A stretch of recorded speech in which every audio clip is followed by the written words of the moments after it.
ओम नमः शिवाय। शिव पुराण श्री रुद्र संहिता तृतीय खंड 17वां अध्याय। कामदेव को शिव को मोहने के लिए प्रस्थान। ब्रह्मा जी बोले, नारद, स्वर्ग में सब देवता मिलकर सलाह करने लगे कि किस प्रकार से भगवान रुद्र काम से सम्मोहित हो सकते हैं। शिव जी किस प्रकार पार्वती जी का पाणी ग्रहण करेंगे।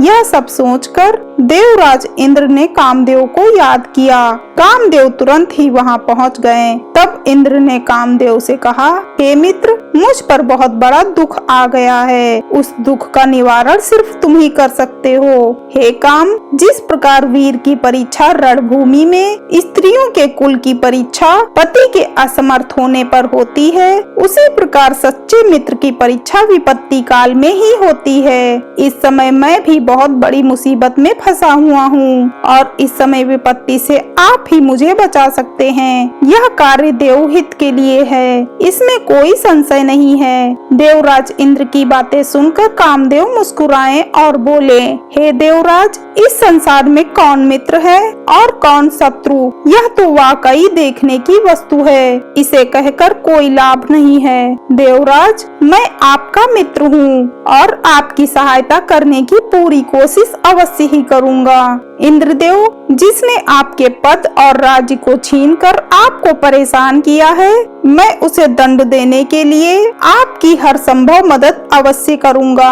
अतः जो कार्य मेरे योग्य है उसे अवश्य बताइए। कामदेव के इस कथन को सुनकर इंद्रदेव बड़े प्रसन्न हुए और उनसे बोले, हे तात, मैं जो कार्य करना चाहता हूँ उसे सिर्फ आप ही पूरा कर सकते हैं। आपके अतिरिक्त कोई भी उस कार्य को करने के विषय में सोच भी नहीं सकता।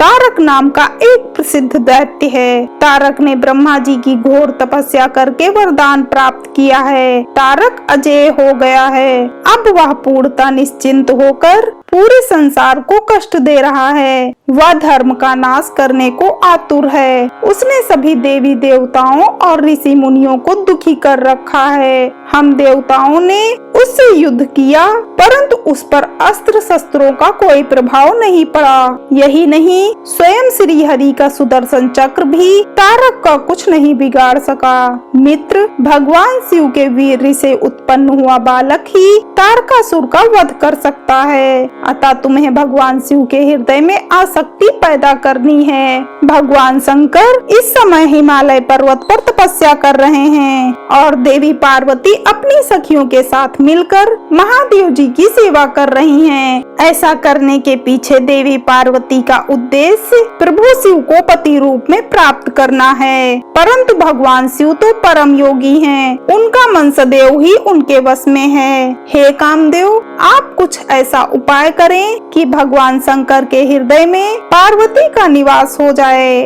और वे उन्हें अपनी प्राण वल्लभा बना उनका पाणी ग्रहण कर लें। आप कुछ ऐसा कार्य करें जिससे देवताओं के सभी कष्ट दूर हो जाएं और हम सभी को तारकासुर नामक दैत्य से हमेशा के लिए छुटकारा मिल जाए। यदि कामदेव आप ऐसा करने में सफल हो जाएंगे तो हम सभी आपके सदैव आभारी रहेंगे। ब्रह्मा जी बोले, नारद, देवराज इंद्र के कथन को सुनकर कामदेव का मुख प्रसन्नता से खिल गया। तब कामदेव देवराज से कहने लगे कि मैं इस कार्य को अवश्य करूँगा। इंद्रदेव को कार्य करने का आश्वासन देकर कामदेव अपनी पत्नी रति और वसंत को अपने साथ लेकर हिमालय पर्वत पर चल दिए, जहाँ शिव जी तपस्या कर रहे थे।